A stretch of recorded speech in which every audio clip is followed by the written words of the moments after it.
So what do you expect in the next couple of days? I mean, Poland, all the other countries, not going to be quite that simple and that positive, but it was a great place to start. It was a wonderful place to start. It was a great speech. And he left America first at home for a little bit, and he came and he talked about Western civilization, and he pointed out how we're under attack on so many fronts, including, and he said it, radical Islam, which he did not say in his speech in Saudi Arabia. So I think that was significant as well. I'm looking forward to this. I think it's going to be great. The media is going to hate everything he does, of course, because that is fake news. And he's going to sit down with Putin. And I think Putin has to realize he's not dealing with Obama, who said, hey, go take Crimea. Hey, you know, you want to go to Syria? Go ahead. And by the way, I'll have more leeway after the next election. He's going to tell Putin, play ball with us. You got to do this, and we have to work together. And your economy is in bad shape, baby. So you need us. What I hated about he reaffirmed his commitment to helping Europe, of course. I hated that Europe was even sort of portrayed as the victim at all in the situation, because President Trump was never asking them to do anything absurd. He was just asking them to do what they agreed to do. It was supposed to be an alliance where they all are mutually working towards it. Right, and I think that's why it's appropriate that he's in Poland.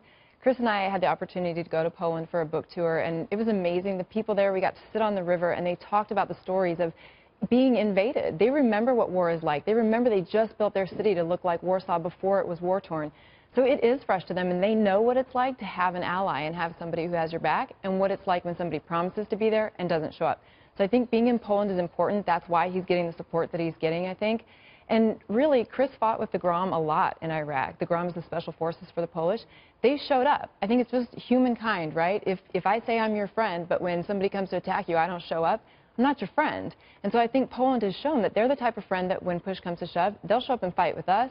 So we need to turn around and fight with them. I think that's fair. And I think, you know, when there's so many outstanding questions from some across the globe as to what President Trump's international leadership will look like. Will he be there for his friends in the way that the world and our allies expect? And I think this is, again, the shared values conversation becomes very important and a great place for that to resonate and for him to put that plainly and blatantly for the world to see. So Ty said something very important. They showed up. Poland showed up. They do. They showed up to fight when they say they're going to be an alliance with us, in alliance with us, and they did. Poland's one of the 5 nations it actually pays their part. Standing up to their commitment of 2% of their GDP to be spent on their own military. The U.S. is 3.5%. Poland's one of the other 3 others. That's important. I think what really, really resonated today for me was listening to President Trump this morning, and he got into this area about energy and oil. We are now exporting liquefied natural gas to Poland for the first time ever, and it really struck me I was happened to be on Fox and Friends, and it really struck me at that moment that one of the first things he did, he rolled back energy regulation, and that gave us so much power to do so many things. You look at Poland, they're at the mercy of Russia. Poland imports a lot of their gas and energy from Russia, as does Germany, as do parts of Eastern Europe, who are just at their mercy. By pulling us off oil dependence of OPEC and other countries, Canada, we're becoming a much more independent and strong country. Yeah, of course. Not everybody loves that, though. Just like a lot of the protests that we saw today, those were anti-capitalist protesters specifically, because usually capitalists aren't protesting so much as we are contributing to society a little too much. Were they anarchist rioters, don't you think? Of course. If you're throwing flames, then you're not a protester, you're a criminal. I think anybody would say that. Well, not everybody. Not everybody. No, unfortunately. I think, yeah, not everybody. Every rational person. I don't think that the pro-flame throwing is a very big segment of the population. Anytime you see the masks, not the pro-flame throwing lobby. Anytime the scarves go over the face from here down, you know you're dealing with professionals and anarchists and violent protests. And I never understand that anyway, Steve, because if I'm a protester, and I've protested during my earlier days back in college, I did so proudly, and I wanted to be seen and known, and that anonymity to me always really undermined. You weren't going to toss bottles and start fires, I'm a lady, so they don't want anybody knowing who they are. But you can throw a football, so I assume you can throw a Molotov cocktail as well. Actually, my football, you know, you ever seen me on Hannity? It looks bad. I'm a bad football thrower. You don't want to see that, Eric. Right. Well, during his Warsaw address, President Trump directed some pointed criticism at Russia. We urge Russia to cease its destabilizing activities in Ukraine and elsewhere, and its support for hostile regimes, including Syria and Iran, and to instead join the community of responsible nations in our fight against common enemies and in defense of civilization itself. Do you think this, Eric, this is going to change things for tomorrow? Do you think this is a preview of tomorrow or no? I think I'm going to go back to this. I think Steve mentioned something. I'm going to go back to the original comment about the energy market. Russia is on its heels right now. Russia was built recently, over the last 15 or 20 years, on $60, $70, $80 barrels of oil. Now they got $40 barrels of oil. They are an oil economy, and they're hurting badly. So Putin can meet Trump and act like he's on an equal playing field with Trump, but he's not. The American economy is off to the races, and Russia is kind of suffering.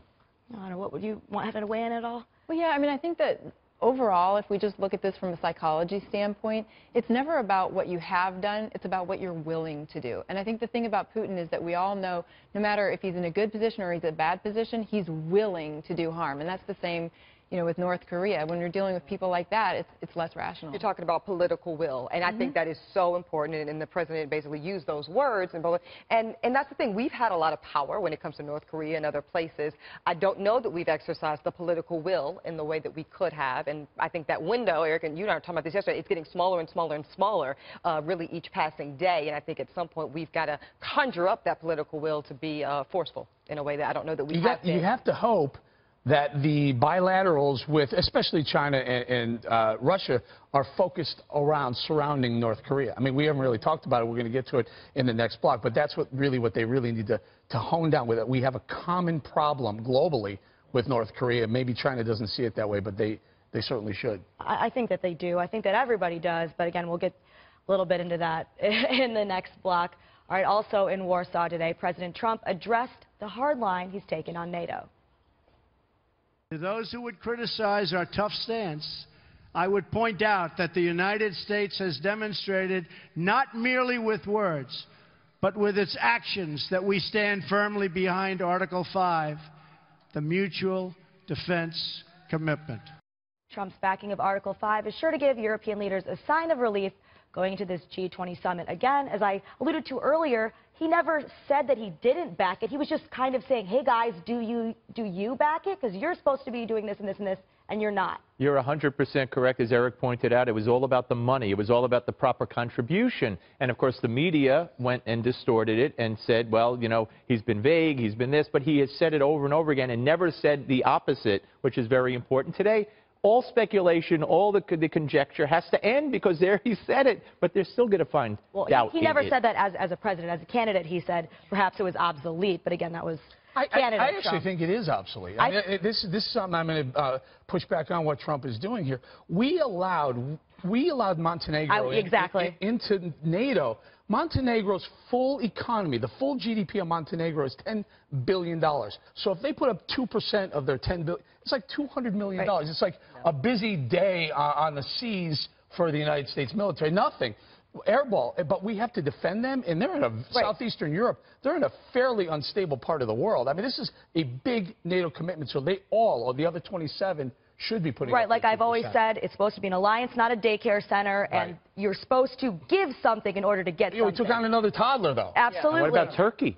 I mean, if Turkey gets into a rift with Israel, then now by what Trump just said, we're bound to defend Turkey against Israel. I mean, it gets a little dangerous. Well, and I think that's when people think about Trump being a disruptor in chief, right? That's, I think, one of the places that a lot of people are, or should be, in my opinion, more willing to give him a lot more slack, right? Because if we wanted things to be done the way they've been done, just for the sake of doing them that way, I think the country could have gone in another direction, politically speaking. I think that's a space where Trump should really flex, and it's not about, you know, breaking commitments, but it's also about making sure that people hold themselves accountable to terms that we, mutually agreed upon when going into the NATO agreement. Right. So let me expand on that. So here, Trump, the Article 5, if what that means is if any one member of NATO is attacked, the full membership has to get behind that person, that country attacked. So Article 5 says that we have to defend all 27 of these countries. Do we do that even when 22 of the 27 aren't making their commitment? Eric, I don't think so, and I know that's going to shock some people. I don't think so because, again, you've breached, it's like a contract, right? If I breach a term, Why do I get... They're not the paying your victims in That's this what I'm situation. saying. That's right. You breach your term. Why do you get to be rendering of the benefit of that when you've not shown up for what you said you were going to do? But he just backed it. He just said I we know, got and Article I think that was 5. premature, actually. That's my take. Yeah, and I think people forget that NATO, they showed up in Afghanistan, but not in Iraq. That's a big, dang deal, right? And so what you're saying is you're part of this agreement, and smoke and mirrors, and on paper it all looks great, but the reality is it doesn't have any teeth. If people don't show up in Iraq when we need them, we're still there fighting. Especially when you look at where the problems are. If you look at Belgium spending less than 1%, and we're supposed to go to there with all these problems all centered there. Come on, man. You got to say something when it reaches that point. I mean, I don't disagree with what everybody has said, but I don't see how, if someone is attacked, we're going to take out the balance sheet and say, let's see, they only gave 1.5%. Sorry, you're on your Which own. is why you let them Steve, know now. You have car insurance for a reason. You keep up. You pay your car insurance You so don't pay that your the premium. day Yeah. you get into a car accident... But Allstate just said you're covered. Yeah, Steve, you're right, Right. though. They know we will show up. They know we Yeah, will show up. Trump, They know Allstate we Trump. will show up, which is why it's even crazier that people are so upset that he's saying, hey, So I'm why not so pay? happy about you doing not your No, fair no, share. I'm with- I'm with- everything in there. I'm with you all. Anyone Yeah. pay, But- Steve? yeah. Why would anyone pay if you're the other? How's this? If you're Poland, why would you pay your 2%? Now, why not go back to, And skate I don't like know, everybody 1%? else. I agree with all of you. Everybody should pay. I agree with Donald Trump, have from the beginning. But I think if push comes to shove, they're not going to say sorry. I don't think they will. No, I don't I think so agree with either. you. We All have a right. bigger